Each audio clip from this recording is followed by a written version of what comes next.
Hi, I'm Riley from Virtual Cycling News, and I'm glad to have with me today, all the way from New Zealand, Jeff Rooney. Hi, Jeff. How you doing? Great, thank you. Great.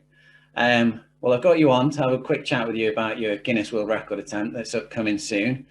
But before we go through the details of that, I think probably the viewers would like to know a little bit more about yourself and what's got you to this point. So, probably a good point to start would be what was it that first got you into cycling? What got you hooked on the sport?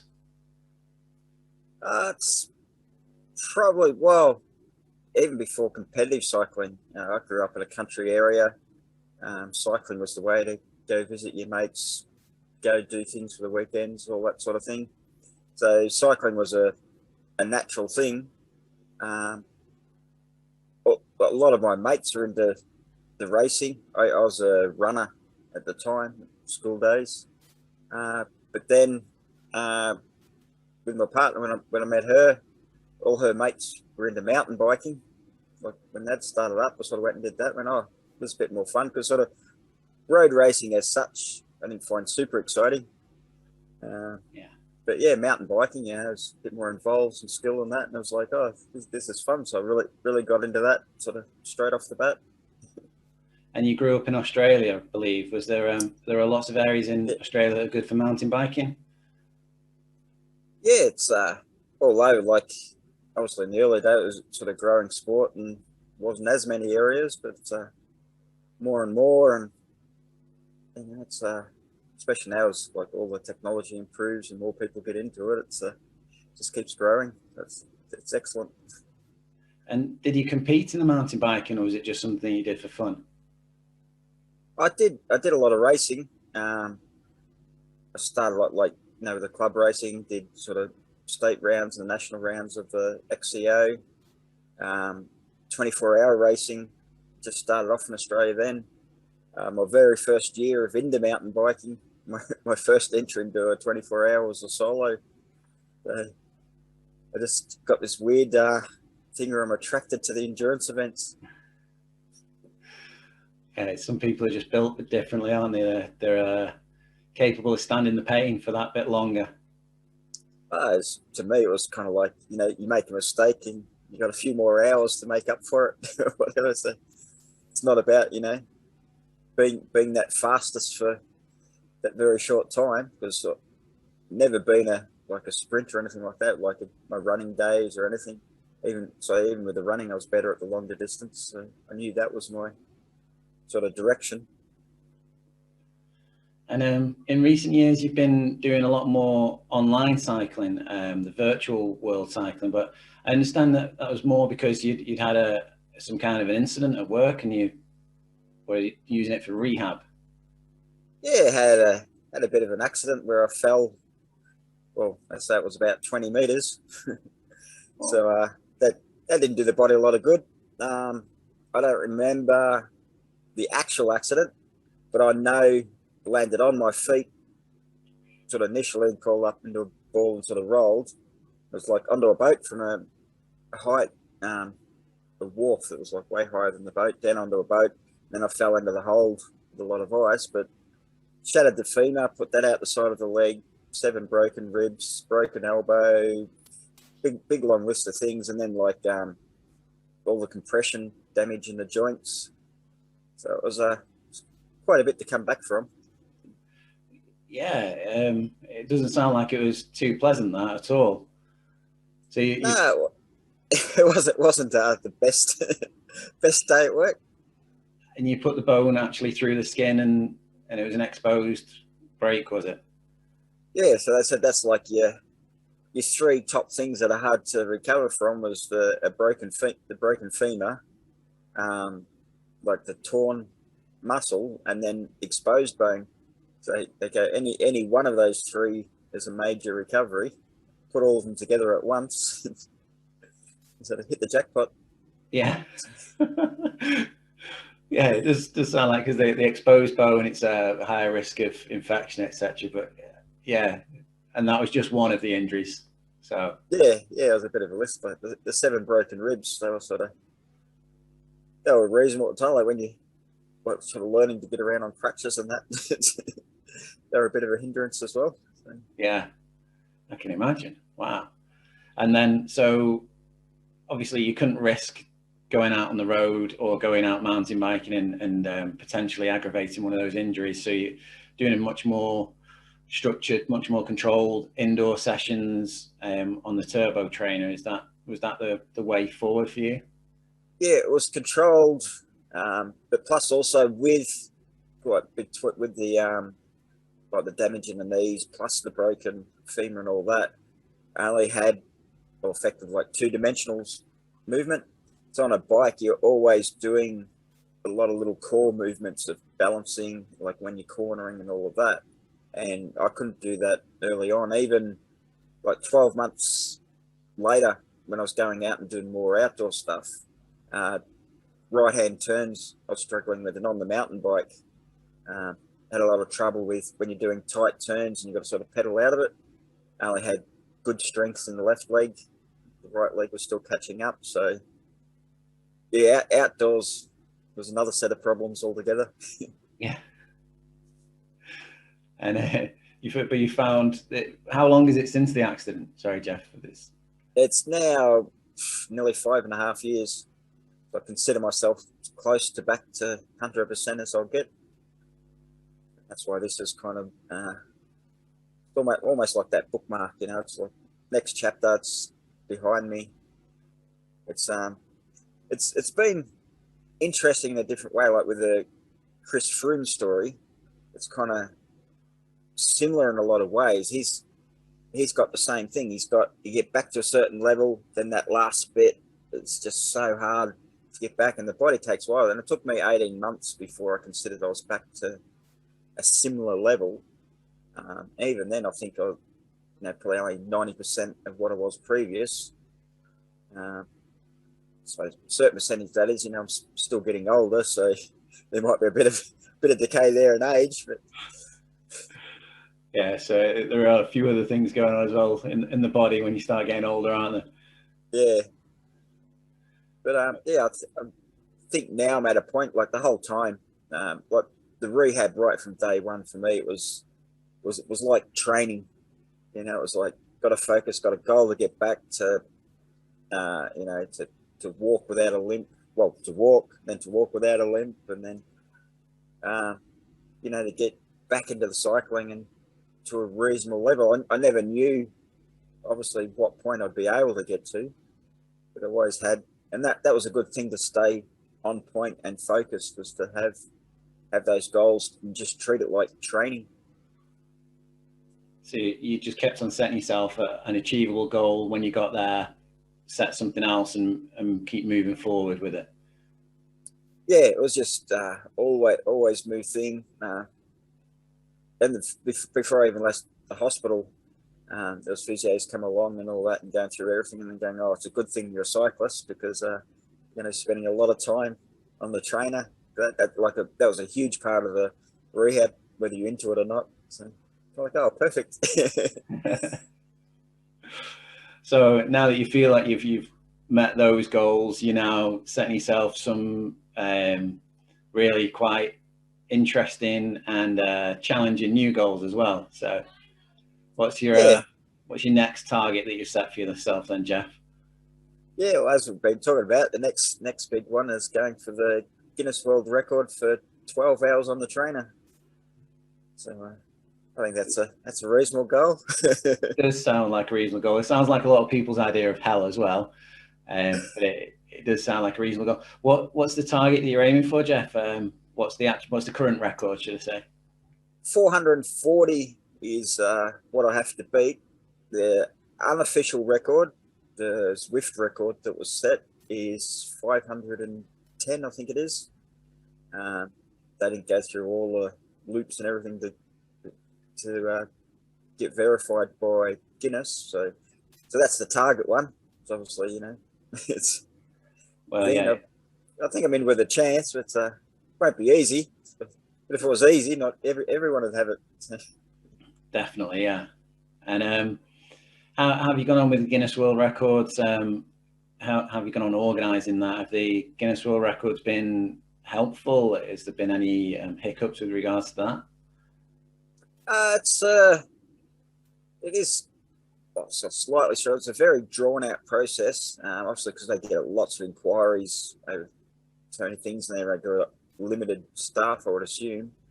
The initial application takes 12 weeks before you get a response of being accepted, and then all communication is a 2-week delay. So, like, I've sent, there's so many things to verify, and because it's over 12 hours and all that, I want to make sure I get every little detail right. Keep sending back questions, little video clips of things I've done. It's like, is that how you want it? Is that what's acceptable and what they've sent? And then they're like, that waiting the 2 weeks for the thing, and they send something back about, you need to do it slightly different, and go again. So, like, time just flies by. Like, I started this whole process back in January, and it's it's quite drawn out, but Yeah. but So hopefully we'll get there. quite a challenge just to get to this point. Yeah.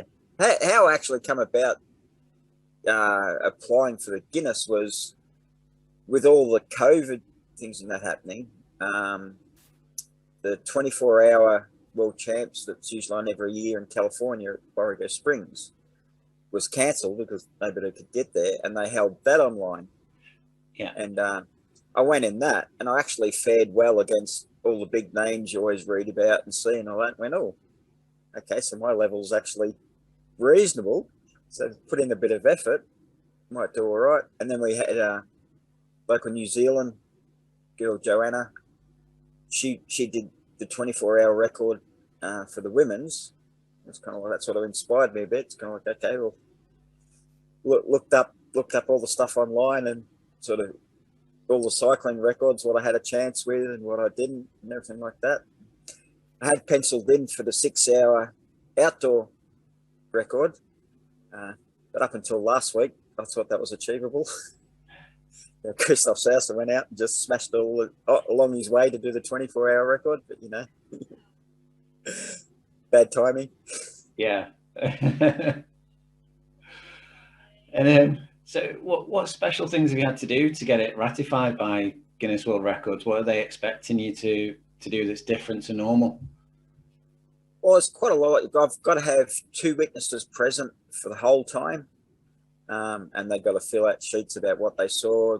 There's got to be a logbook done, and no witnesses allowed to do more than a 4-hour stint. So that's a bare minimum of a dozen people. Yeah. We've been sort of doing a roster. Don't expect anyone to have to do more than an hour. They don't want, because it's not sort of the most exciting people for spectators. Exciting event to watch. So yeah, it's got to get lots of people to come along and witness it. Then set up. It has to be held at a public venue. That was doable. Work has sort of supported me with that. We've got a really good place to hold it. I've got to record the whole thing. Secondary recording of the power with the Garmin before the start. Got to do like the power meter calibration and have all that videoed and witnessed and all that. So there's like a lot of little steps you got to do. I've actually had to do myself a little roster of all the things I have to do before I start to make sure I get through everything and don't forget anything. You don't want to do 12 hours and get to the end and go, oh, I forgot to do that. Oh, well, try again next week. And what's the longest event you've done in practice up to this? How many hours have you done in training? Have you been up to the 12-hour mark yet, or have you only gone to, say, 8 hours? Or Well, I've done all different. So in June, there was a challenge if you do like an Everesting in the one ride, you get the free jersey from Nicole. Yeah. So I did that one. That was just over 12 hours. Plenty of like 6-hour rides and 8-hour rides. A lot of testing on the platform, like getting things just right and sort of fine tuning everything, picking the exact right course, all the little things, that sort of matter a lot. So obviously, you can't go out and buy the best bike and all that for that sort of thing when it's virtual. It doesn't make any difference at all. Are you looking for the marginal gains? Yeah, just got to get it right. It's all the little things that sort of will help. And because got to do it on a course, you know, where your speed's not surging too much. You sort of got to try and be reasonably consistent. A lot of little things. So you've chosen to do it on right. Oh, sorry. You've chosen to do it on RGT. Is there a reason you chose to do it on RGT as opposed to some of the other platforms that are out there like Be Cool, Ruby, Zwift? I approached like in the early days of rehab, it was Zwift that I was on. Did a lot with them, and they actually communicated with me. Like they gave me three months of free subscription during my rehab and everything. And so there was sort of a bit of connection. I did approach them first, but now the level they're at, they're aiming for much higher sort of level stuff. And basically what I was doing, they sort of weren't prepared to do sort of very much to help me with it. So I sort of left with that. Been with, you know, with all the different events, been on a few different platforms with that, and contacted RGT about it, and they actually responded, sort of, you know, asked what they could do to help and make it work better. Plus, with one of the things you can do on RGT is a thing called Magic Roads, where you can create your own course. So that suited perfect, because every existing course you looked at on all the different things, well, one of the big focuses has been climbing on pretty much all of them, which obviously is not suitable for a distance record. Yeah. And even like with the Zwift flattest one, there's still quite a bit of climbing in it. A few tight turns, things like that. It's kind of like, well, that's still not quite ideal. So the RGT setup, made myself a flat course. What I found in the end worked perfect was just an actual perfect circle. I tried like velodrome shapes, all different things, long straights. I even did made one up that was along the Nullarbor Straight in Australia, just 100k straight line, then hot dog turn back again. Just tried lots of different things, you know, tested it out, fine tune. So that's where RGT was good. You have those options to get exactly what works perfect for me. Fantastic. Sounds good. Sounds promising for everything. Yeah, it's what was it? You know, those marginal gains, that little bit. If I'm going to make the distance, I've got to make sure, you know, got everything right on the day. So have you got any other special plans in place? Have you you got loads of helpers there because they're going to have to be there for witnesses, but are they bringing you all your food and your drink and stuff like that? Have you worked out what your calorie count for the day is going to be and stuff like that? It'll be 12,000 calories or something will be the burnt for the time. So it won't be far off the 1,000 an hour. So because it'll be not hugely below threshold. It'll be high tempo effort for the 12 hours. So it's it'll be a thing. But I've got my partner will be there. Hopefully won't have to step in like as witness anytime, so she can do everything like with the drinks, any little glitches on the side, bits and pieces, you know, run around. Hopefully that I just focus on pedaling and don't have to do any panics throughout the 12 hours. Got sorted what like nutrition I'm taking and all that. I've done this long enough. I've sort of got that reasonably down pat. You still have days where you mess up or doesn't go quite to plan or whatever. That's one of the downsides of the endurance, is sometimes the stomach and the body just go, no, I don't want that today. I want something different or whatever. But, we've got sort of contingency plans for that sort of thing. And so again, hopefully we've got it all nailed. The biggest thing I was taught with the coaching for all these events was, you plan for all the worst scenarios, just hope for the best scenario to happen on the day. Sounds like great advice. So 12,000 calories, that's around about 5 times the average intake for a male, and that's just during the event, not for the rest of the day as well. So that's some good eating you have to do there, and still pedaling all at the same time. Yeah, well, the actual intake won't match that. because your body can only absorb a certain amount. And my rate is somewhere roughly about 350 an hour. So there'll be a shortfall, but it's amazing what the body can do and what storage you actually have there that you can draw on when you need to. Yeah, good excuse for carb loading a few days before. Yes. Yeah, I need it for the riding, honest. Need all these fries. Yeah. Oh, that's great. And just out of interest, have you ever attempted a Guinness World Record before, or do you hold any other records, or is this going to be the first one for you? No, this is the first. I've sort of, like I said, I've sort of looked at things before and never really followed it through. I suppose pre-accident I was into the racing, so it was the racing focus and results from that. Whereas now races are disturbed a lot more. Here in New Zealand, a lot of the endurance type ones that I'm into aren't as common over here and harder to get to on things. So sort of now post-accident, it's kind of a slight shift in focus of going, well, need to look for another way. I'm sort of person who always needs to have an end point for the goal, stay motivated to keep doing it, sort of as something to look forward to. And I don't seem to be able to handle just plodding along. So yeah, that was partly the shift. And as I said, when I did the other event and sort of realized that, worldwide sort of fare quite well. So the online thing with the bringing people together, it also gives you an actual comparison instead of just looking at it and go, oh yeah, it's how amazing is all that, to actually have a bit of reality sort of kick in and going, well, perhaps if I apply myself, I might have a chance. So your next goal then, I'm presuming you're going to knock this one off. You're going to get this one out of the park. So what's the next goal that you've got set for yourself, or have you not set that target yet? Well, I've actually penciled in. I applied. There's a couple of other records I think I've got a chance.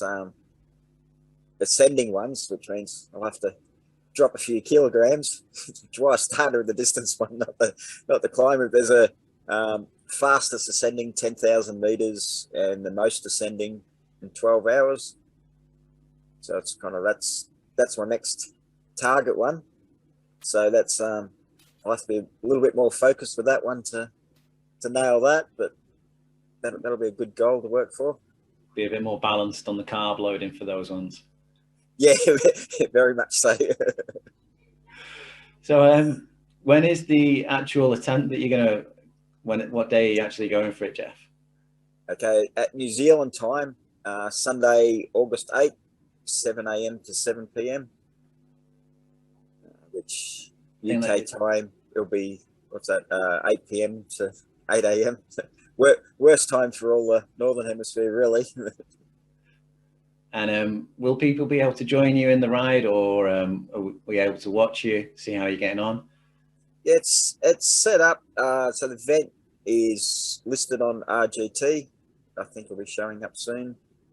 I've created a Facebook event page, but with the actual event, it's set up as a group ride, which another good thing with RGT, people can drop in on a group ride at any point throughout that 12 hours, drop in for a couple of laps or however many they want.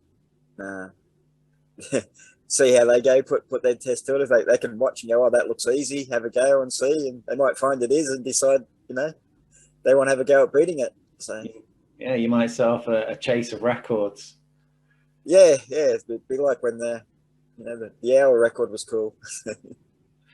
So it's going to show up on the mobile app within the app calendar on RGT. So anyone will be able to find it through there. And you've got, what was your Facebook page, Jeff? Did you say you've set a Facebook page up? Sorry. There's a Facebook event. I think it's again called 12-hour Guinness World Record Attempt.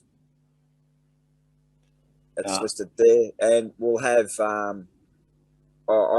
or you can find it either through the Facebook event or on the RGT. There's a Discord channel I'll be on, so people can yak to me, laugh at me, point and laugh. So yeah, they can join on Discord even if they don't jump on the game, and just say hi. Fantastic. Well, I'll find the links and I'll add those on in the description for this interview. So anyone that's watching this, they'll be able to catch up, and hopefully there'll be a few more people joining you in game. It might be crazy to do the full 12 hours, but there'll be a few people hopefully bringing in and helping you along, a bit of encouragement for a few laps. That'd be excellent. And I'll catch up with you next week after the event and see how many miles you went past the target, and see how well planned you are for your next one. See if after that one you really want to do it again. Depends how long after you ask me. The first few hours, I don't think I'll be interested. Yeah, you have a good chamois cream, no doubt. Oh yeah, it's a first priority. And just before we go off, Jeff, is there any charity involvement at all? Yeah, we're helping out a local charity for Nelson in New Zealand. They're called LifeLink. They help for affordable prices to local people that obviously need support but can't afford all the regular avenues. And we're trying to raise a bit for them. Fantastic. Well, again, I will chase down the link and I'll get a link in the description. So if anybody wants to support you, if they can't support you by being there, they might want to support you by making a small donation to the charity, and hopefully we'll help you with that as well. So that would be great. Yeah, they're a good crew, the RGTers, so I'm sure they'll help out where they can. I'll review the target whenever we get back on the flip side of this. So great to see you, Jeff. See you now. Cheers.